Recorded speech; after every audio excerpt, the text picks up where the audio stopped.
Assalamualaikum warahmatullahi wabarakatuh. Waalaikumsalam warahmatullahi wabarakatuh. Bagaimana kabar kalian hari ini? Alhamdulillah, luar biasa. Allahu Akbar. Alhamdulillah ya. Kelihatannya kelas ini semangat dan rajin-rajin sekali.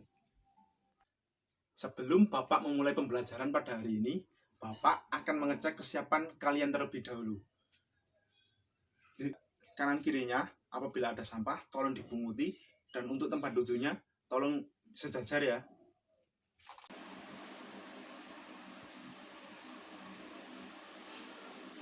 Oh iya, hampir saja Bapak kelupaan. Untuk alat tulisnya sudah disiapkan. Baik, Pak. Ya, bagus. Ya, sebelum memulai pembelajaran pada hari ini, alangkah baiknya kita awali dengan bacaan doa. Ya, monggo Mbak Al dipimpin untuk doanya. Sebelum kita memulai pembelajaran hari ini, mari kita berdoa bersama-sama. Bismillahirrahmanirrahim. Raditu billahi robba wa bil islami dina wa bi muhammadin nabiyya wa rasula. Rabbi zidni ilma warzuqni fahma. Amin. Ya, Bapak akan mengabsen terlebih dahulu ya. Oh iya, apakah semua hadir pada hari ini? Ya. Hadir semua, Pak. Oh ya udah kalau hadir semua. Oh iya, Bapak mau tanya, ada yang masih ingat materi minggu kemarin? Saya, Pak, materi kemarin membahas tentang virus. Ya benar sekali Mbak Irum. Materi kemarin adalah tentang virus. Ada yang masih ingat apa itu virus? Virus adalah agen infeksi yang berukuran kecil yang bereproduksi di dalam sel inang yang hidup. Ya, bagus sekali. Materi untuk hari ini yakni bakteri. Ada yang tahu bakteri sebelumnya, anak-anak? Bakteri adalah kelompok organisme yang tidak memiliki membran inti sel. Ya, bagus sekali. Sebelum lebih lanjut, Bapak menjelaskan materi pada hari ini. Bapak akan menyebutkan terlebih dahulu kode dan indikator yang Bapak gunakan.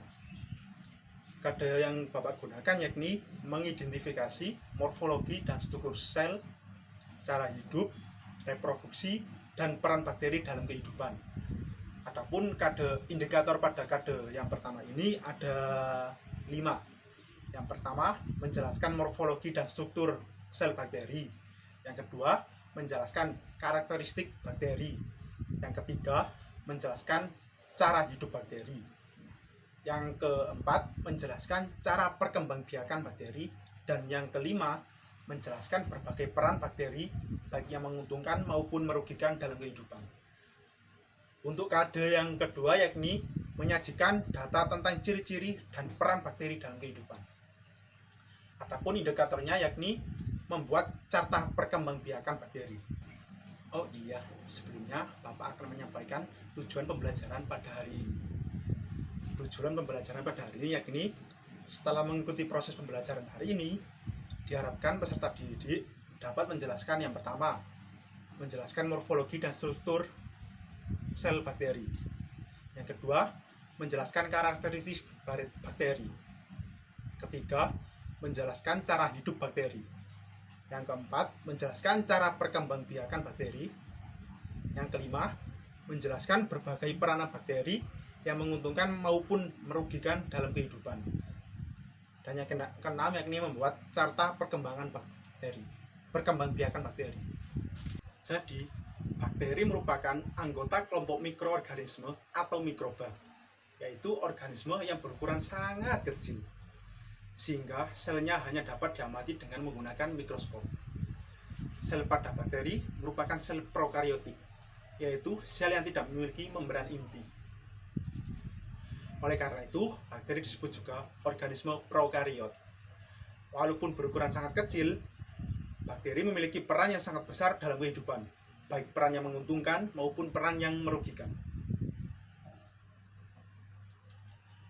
Beberapa jenis bakteri terlibat dalam proses pengolahan makanan dan limbah industri atau berperan dalam menyuburkan tanah, namun jenis bakteri lain dapat menimbulkan berbagai penyakit baik pada tumbuhan, hewan, maupun manusia.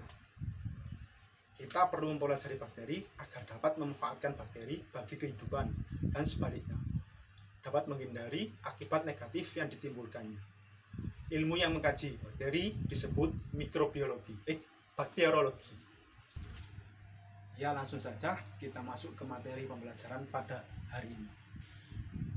Materi pelajaran yang pertama yakni morfologi dan struktur sel bakteri. Pengetahuan mengenai ciri-ciri sel bakteri sangat diperlukan untuk kepentingan identifikasi. Selain itu, juga dapat digunakan untuk mendapatkan informasi bagi pemanfaatan maupun pengendalian bakteri dalam kehidupan.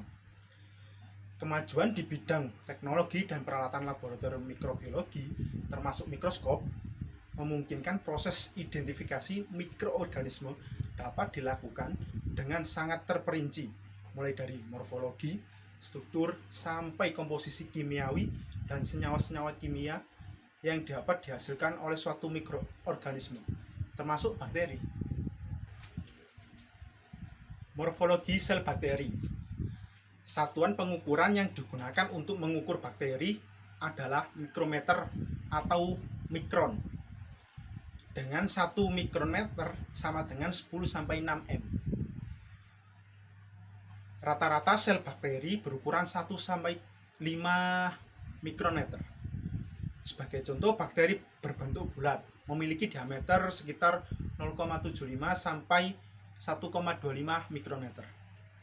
Beberapa sel dapat berukuran sangat panjang hingga ratusan mikron. Bakteri terbesar yang diketahui saat ini adalah Thiomargarita namibiensis kalau nggak salah, dengan besar 750 mikrometer atau sekitar 0,75 mm, yang membuatnya dapat dilihat dengan mata telanjang. Bakteri terkecil yang diketahui adalah Mycoplasma yang berukuran sekitar 0,1 hingga 0,3 mikrometer. Ya, berdasarkan bentuknya, bakteri terbagi menjadi 4. Yang pertama, Coccus, atau yang lebih dikenal dengan istilah sel bakteri berbentuk bola. Yang kedua yakni basil, atau sel bakteri berbentuk batang. Yang ketiga yakni Coccobacil, atau sel bakteri bentuk selnya itu antara Coccus dan basil. Serta yang keempat Spirillum, atau sel berbentuk spiral atau bergelombang. Tadi kan berdasarkan bentuknya, sekarang berdasarkan variasi bentuk, terbagi menjadi 3.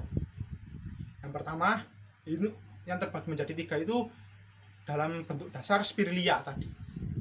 Yang pertama spiral, atau lebih dikenal dengan bentuk sel bergelombang. Contohnya yaitu Diospirillotropsis floridana. Yang kedua Spiroseta, atau sel berbentuk skrup. Contohnya yaitu Treponema pallidum. Dan yang ketiga yakni Vibrius, atau berbentuk seperti tanda baca koma. Contohnya yaitu Vibrio florea. Beberapa jenis bakteri sel dapat tetap melekat setelah pembelahan dan membentuk penataan sel tertentu. Penataan sel ini menjadi salah satu kriteria untuk mengidentifikasi bakteri. Bentuk penataan sel bakteri dapat dilihat pada papan tulis.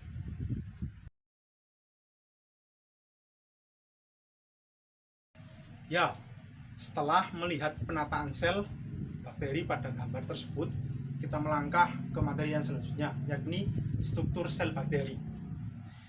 Struktur pada bakteri dapat dibedakan menjadi struktur utama, pembentuk sel, dan struktur tambahan sel.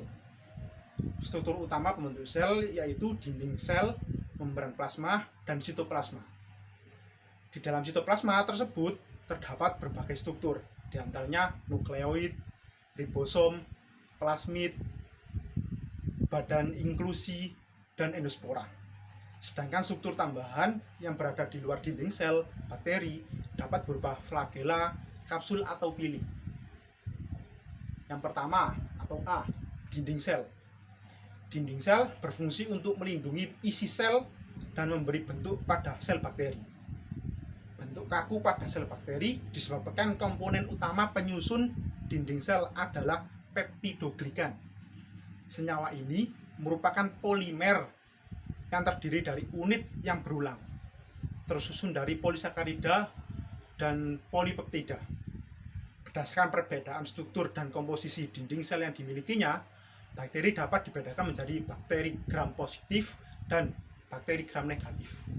Apa sih bakteri gram positif dan bakteri gram negatif itu? Ada yang tahu nggak? Nggak tahu, Pak. Bakteri gram positif yaitu merupakan bakteri yang memiliki dinding sel dengan lapisan peptidoglikan yang tebal dan kandungan lemak yang rendah. Apabila diwarnai dengan pewarna gram dan diamati menggunakan mikroskop, bakteri akan tampak berwarna ungu. Contoh bakteri dari gram positif yaitu Lactobacillus bulgaricus. Contohnya lagi itu Bacillus thuringiensis dan Clostridium botulinum. Yang kedua, bakteri gram negatif merupakan bakteri yang memiliki dinding sel dengan lapisan peptidoglikan yang tipis dan lemak yang tinggi atau kebalikan dari bakteri gram positif. Bakteri ini akan berwarna merah apabila diwarnai dengan pewarna gram. Contoh dari bakteri ini adalah Salmonella typhi, E. coli, Pseudomonas aeruginosus, dan Klebsiella pneumonia. Yang B, membran plasma. Membran plasma atau seringkali disebut dengan membran sel terletak langsung di sebelah dalam dinding sel. Membran ini memiliki peran yang sangat penting dalam mengendalikan transport zat menuju ke dalam dan keluar sel. Membran plasma juga berfungsi melindungi seluruh isi sel karena berbatasan langsung dengan sitoplasma. Yang ketiga, sitoplasma. Sitoplasma adalah sebagian besar sitoplasma itu tersusun atas atau hampir 80% itu tersusun atas air. Di dalam sitoplasma terdapat nutrisi terlarut yang diberikan oleh sel untuk kehidupannya, seperti karbohidrat, lemak, dan berbagai macam asam amino, dan termasuk ion organik juga. Selain itu, di dalam sitoplasma tersebut terdapat beberapa struktur utama bakteri. Contohnya yaitu seperti nukleoid atau materi genetik, ribosom, dan badan inklusi.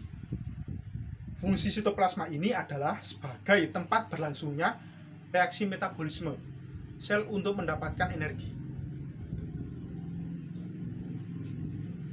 Yang D, mesosom.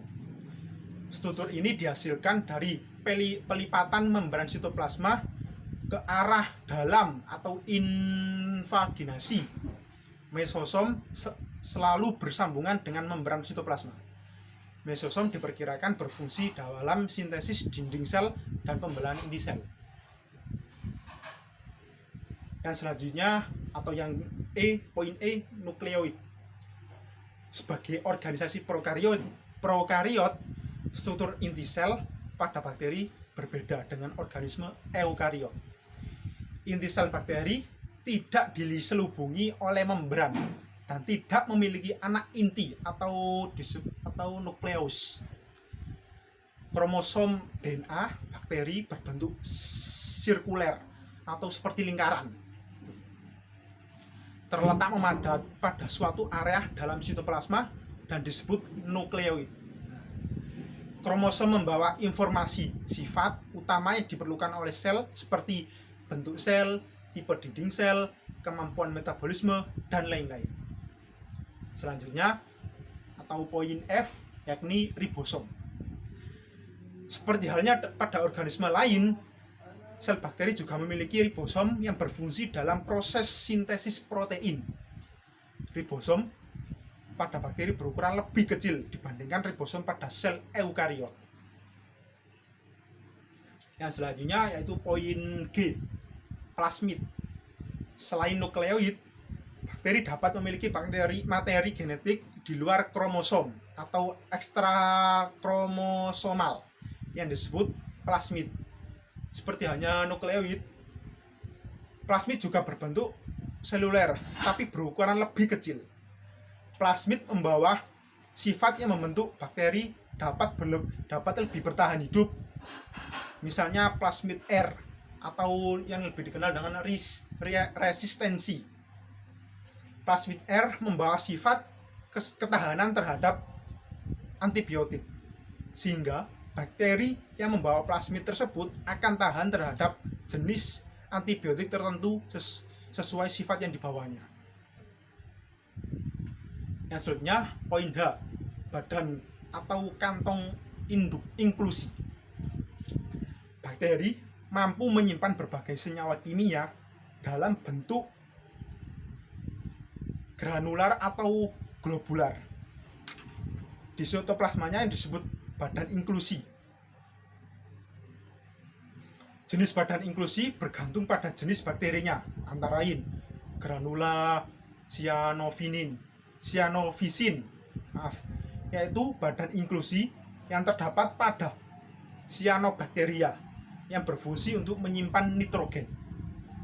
Karboksisom, vakuola yang mengandung enzim yang diperlukan untuk fiksasi CO2 atau karbon dioksida pada bakteri pengikat nitrogen.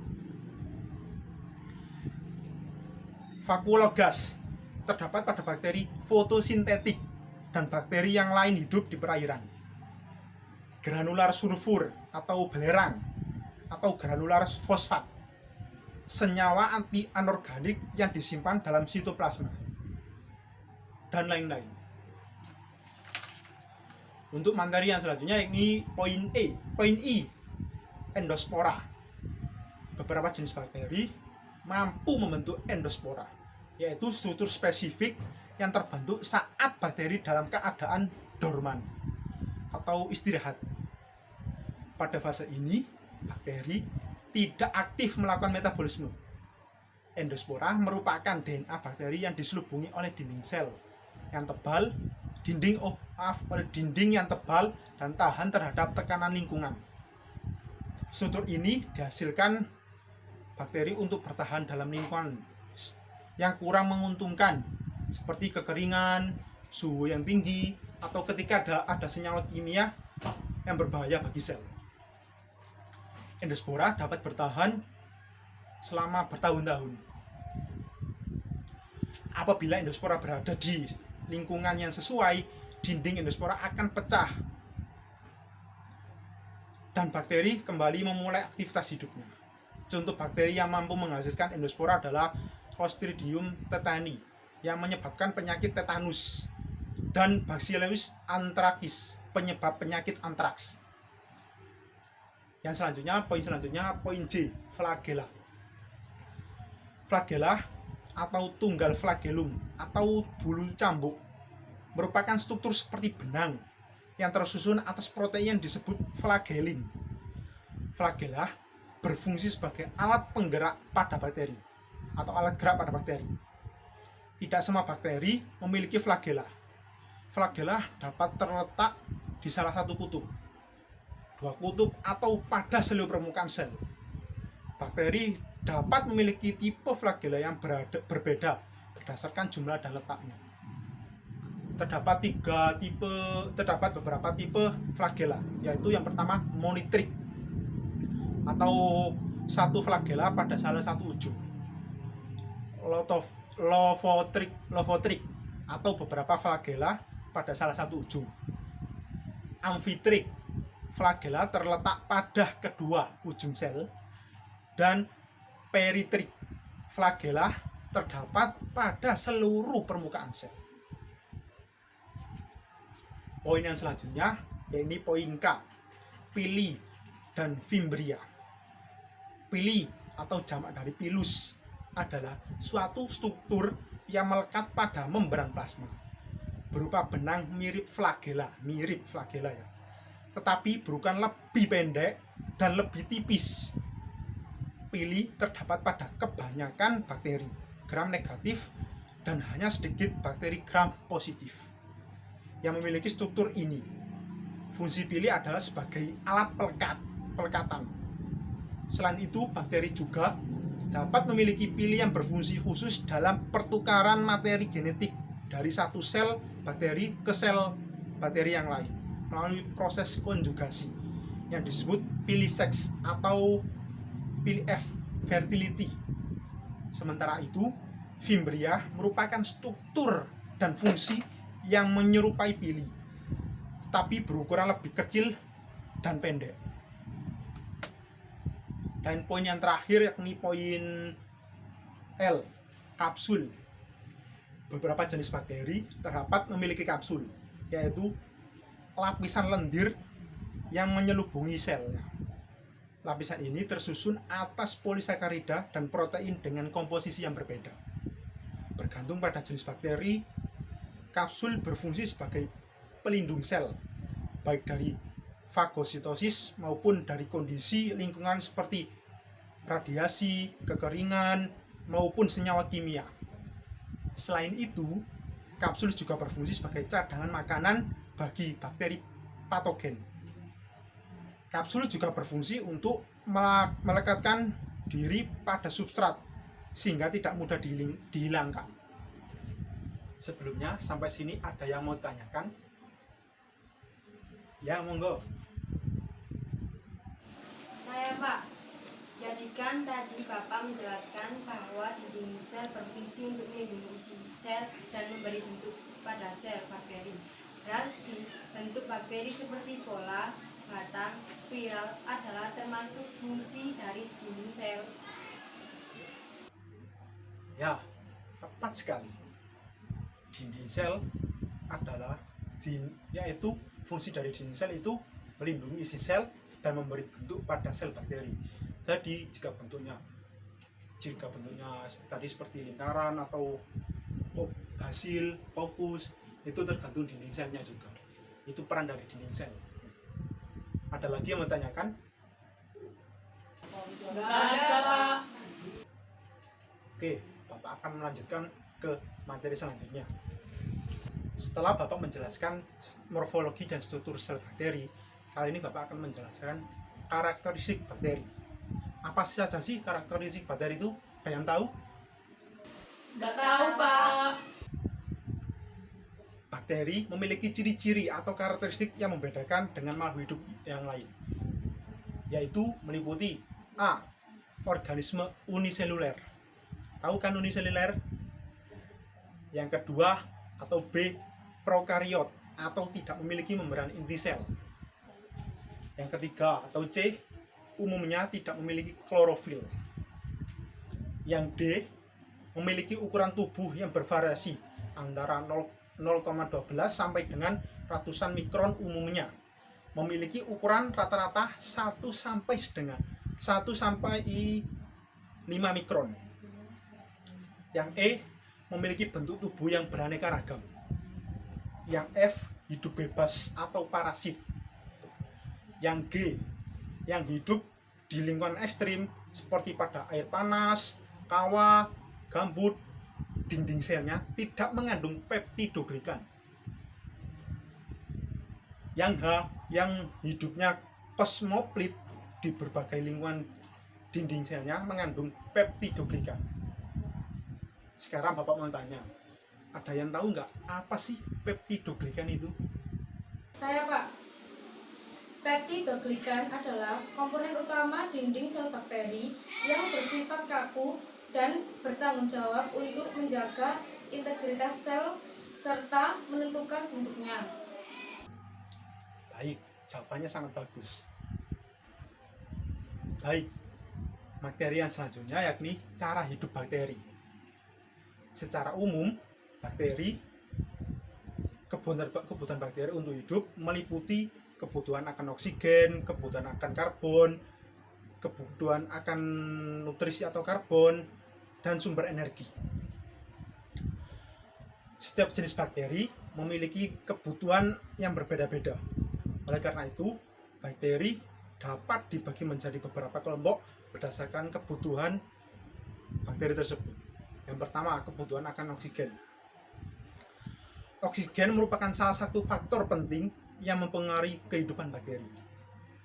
Berdasarkan kebutuhan akan oksigen, bakteri dapat dibedakan menjadi 3 kelompok, yaitu yang pertama, bakteri aerob adalah bakteri yang membutuhkan oksigen untuk kehidupannya. Contohnya yaitu Pseudomonas aeruginosa dan Bacillus subtilis. Yang kedua, bakteri anaerob obligat adalah bakteri yang tidak dapat hidup jika ada oksigen karena oksigen bersifat racun bagi selnya.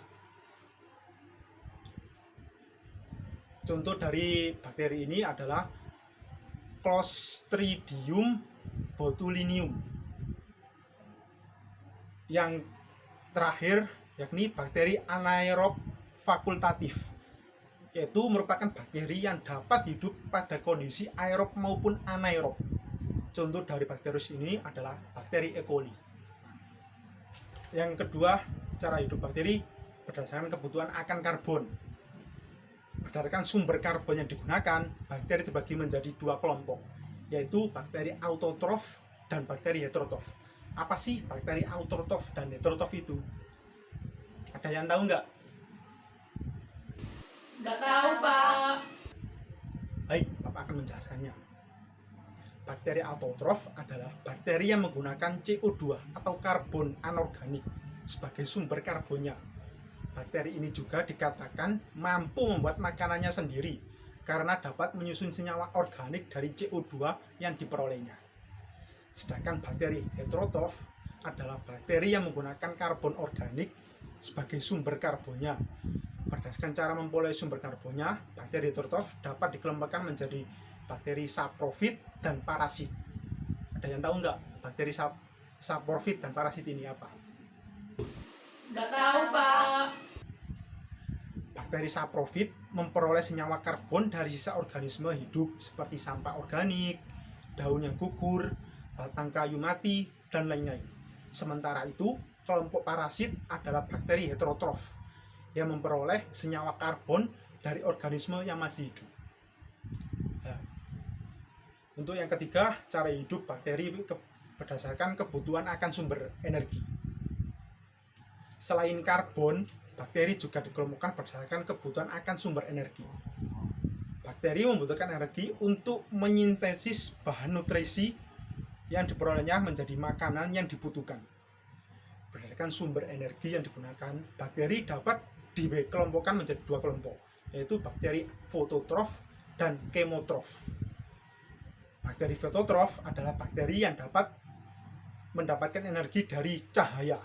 Sedangkan bakteri kemotrof adalah bakteri yang mendapatkan energi dari oksidasi senyawa kimia, baik senyawa kimia organik maupun senyawa kimia anorganik, seperti glukosa, pati, nitrat, sulfat, ataupun senyawa kimia lain. Ya, yang selanjutnya, poin C atau materi selanjutnya yaitu reproduksi bakteri. Sebelumnya ada yang tahu nggak? Apa saja sih reproduksi, cara bakteri bereproduksi atau berkembang biak? Nggak tahu, Pak. Bakteri berkembang biak secara seksual maupun dan aseksual. Reproduksi bakteri secara aseksual yaitu dengan membelah diri atau yang disebut dengan pembelahan biner. Selama proses pembelahan nukleus atau kromosom, bakteri akan digandakan atau direplikasi terlebih dahulu sehingga terbentuk 2 nukleus. Keduanya kemudian melekat pada membran sel. Seiring dengan bertambah banyaknya sitoplasma, membran sel akan membesar dan memisahkan 2 nukleus yang baru terbentuk. Membran sel selanjutnya akan melekuk dan membentuk sekat di antara 2 nukleus tersebut. Ketika sekat terbentuk sempurna menjadi dinding sel, akan terbentuk pula dua sel bakteri yang identik. Sedangkan bakteri yang bereproduksi secara seksual adalah yaitu dengan proses pembelahan binder akan menghasilkan sel bakteri yang bersifat identik. Hal ini dapat menimbulkan masalah bagi bakteri karena semua sel akan memberikan respon yang sama terhadap tekanan lingkungan tertentu. Sebagai contoh, semua bakteri dapat bersifat tidak tahan terhadap satu jenis antibiotik. Nah, oleh karena itu, bakteri membutuhkan variasi secara genetik atau menghadapi berbagai kondisi lingkungan. Nah, variasi genetik pada bakteri dapat muncul karena adanya mutasi atau perubahan susunan DNA akibat faktor tertentu seperti radiasi ataupun senyawa kimia. Selain itu, variasi genetik dapat terjadi karena adanya proses rekombinasi. Apa sih rekombinasi itu? Rekombinasi itu adalah penggabungan DNA dan sumber yang berbeda sehingga menghasilkan sifat baru. Istilah reproduksi seksual pada bakteri mengacu pada terjadinya penggabungan DNA yang berasal dari dua individu bakteri berbeda, baik secara langsung maupun tidak langsung. Sehingga dapat dikatakan bahwa rekombinasi genetik pada bakteri merupakan bentuk reproduksi seksual pada bakteri. Ada 3 macam proses rekombinasi genetik pada bakteri. Yang pertama, transformasi, yaitu didefinisikan sebagai perpindahan DNA bebas dari satu sel bakteri ke bakteri yang lain. Beberapa jenis bakteri memiliki kemampuan untuk memasukkan DNA asing ke dalam selnya. DNA yang masuk pada umumnya merupakan DNA yang berasal dari sel bakteri yang telah mati dan lisis. Selama proses transformasi, bakteri akan berikatan dengan DNA bebas dan kemudian memasukkan DNA tersebut ke dalam selnya melalui membran sel. Nah, DNA baru selanjutnya akan bergabung dengan DNA bakteri dan menghasilkan susunan materi genetik yang baru. Yang kedua, transduksi adalah perpindahan materi genetik dari satu bakteri ke bakteri lain dengan bantuan bakteriofag atau virus yang menginfeksi bakteri. Ketika virus menginfeksi bakteri, ia akan melakukan replikasi atau perbanyakan bahan virus. Ingat, kembali proses replikasi virus. Saat fase perakitan atau penyusunan bahan virus menjadi bagian dari inti virus, selanjutnya ketika virus yang membawa DNA bakteri ini menginfeksi bakteri lain, akan terjadi penggabungan DNA kedua bakteri tersebut. Dan yang terakhir, yang ketiga, yakni konjugasi, merupakan perpindahan materi genetik dari satu bakteri ke bakteri yang lain melalui kontak langsung. Proses ini terjadi dengan bantuan suatu struktur yang disebut pili seks. Pili ini dimiliki oleh bakteri donor atau pemberi DNA yang akan menempel pada dinding sel bakteri penerima atau resipen. Selanjutnya, pili bertindak sebagai tabung yang akan dilewati oleh materi genetik, sehingga dapat berpindah dari bakteri donor ke bakteri resipen. Ya, materi yang terakhir yakni peranan bakteri dalam peranan bakteri yang menguntungkan atau merugikan dalam kehidupan. Pada kesempatan kali ini, Bapak akan menjelaskan peranan bakteri yang menguntungkan dan merugikan terhadap manusia saja. Soalnya kalau Bapak menjelaskan lebih detail, waktunya tidak mencukupi. Bakteri yang menguntungkan terhadap manusia itu contohnya seperti E. coli, memproduksi vitamin K pada usus besar, melindungi bagian jaringan tubuh dan dari kolonisasi bakteri patogen. Terus contohnya lagi itu Lactobacillus amylophorus, menghasilkan asam L-laktat yang dapat mengurangi kadar kolesterol dalam darah dan dapat digunakan sebagai anti kanker. Dan yang terakhir, Pseudococcus sp, yaitu bakteri yang menghasilkan bakterosin dan meningkatkan kadar garam dalam usus, sehingga dapat berguna untuk mengontrol bakteri patogen dalam usus. Sedangkan bakteri yang merugikan terhadap manusia atau bakteri penyebab kanker, penyebab penyakit. Maaf. Yaitu contohnya seperti Bacillus anthracis, yaitu bakteri yang menyebabkan penyakit antraks. Contohnya lagi itu Mycoplasma pneumonia, merupakan salah satu penyebab pneumonia, yaitu infeksi paru-paru. Dan yang contohnya lagi yang terakhir yakni Shigella dysenteria, dapat menyebabkan penyakit disentri yang ditandai dengan diare disertai darah. Bakteri ini menyerang usus besar dan menyebabkan peradangan pada daerah tersebut. Ya, itu saja materi pada hari ini. Ada yang mau tanyakan? Nggak ada, Pak. Jika tidak ada, mungkin saya kasih PR atau tugas rumah. Tolong buka LKS-nya halaman 37. Itu ada uji kompetitif terdiri dari 25 pilihan ganda dan 10 esai. Tolong kerjakan ya. Ini nanti dikumpulkan pada pertemuan minggu depan.